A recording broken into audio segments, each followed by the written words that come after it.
I'm Jeff from Julia's Bakery, and we're going to create a series of videos for baking demonstrations. We're going to demonstrate how to decorate cakes, how to bake cookies, how to make breads, all kinds of various interesting baking techniques that could be used both for a professional baker or a home baker. Today I'm going to demonstrate the Bungalow Cake, which is a cake filled with fresh fruit. We're going to split this cake in half so that you can see fresh strawberries and fresh bananas that are in it. That will come at the end. So to get started, first I'm going to prepare the layers. Trimming up my layers of cake, and now I'm splitting the layers in half. I'm going to put the first layer of cake onto a cake circle. Get the other layers ready. I'm going to add some whipped cream to that first layer of cake. And we're going to smooth out that whipped cream so that we start adding some fruit to it. Here I'm going to put some bananas all the way around the perimeter of this cake. I'm going to line up the bananas with the outside edges, and we're going to go all the way around the circle of that cake. Then I'm going to add some strawberries. These are nice fat plump strawberries that are going to go across the center. That's important because we're going to need that for when we split this cake in half.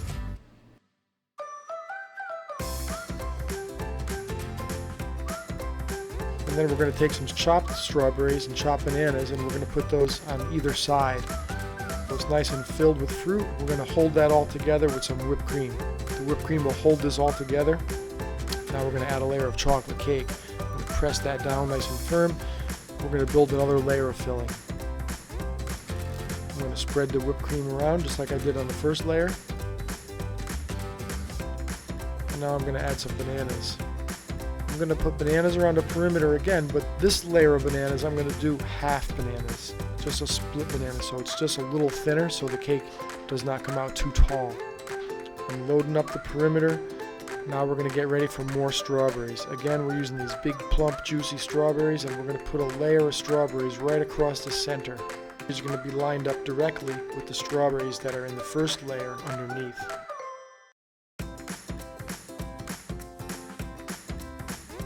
Now we're going to add some more fresh fruit on the sides with more strawberries, more bananas. I'm going to chop up some bananas right in there.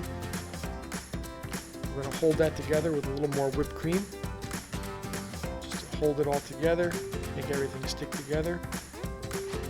We're going to put the top layer of cake on. And when we put the top layer of cake on, we're going to press that down and squeeze out any air, fill in all the empty gaps and spaces so that everything is nice and packed together. We're going to smooth out the sides. That'll make it much easier to frost. And I'm going to take a whipped cream tube and just fill in any air gaps. Some spaces, we'll just fill those up so we don't get any air bubbles. Now we're ready to frost this cake. And we're going to take some whipped cream and we're going to just frost the tops. Then we're going to frost the sides. Smooth it out. Try to get it as even as we can. We're going to take a comb and we're going to just put a little design on the side of the cake. We're going to trim up the bottom, get a little bit of excess cream off, sprinkle it with chocolate crumbs. Then I'm going to border it up with a pastry tube. I'm going to put a border at the top, put a nice delicate border at the base. We're going to take this and we're going to saw in half directly through that line of strawberries. We see a nice cross section of the beautiful fruits that are on the inside of this cake. And there's your Bungalow Cake. If you enjoy these videos, then subscribe to our video channel.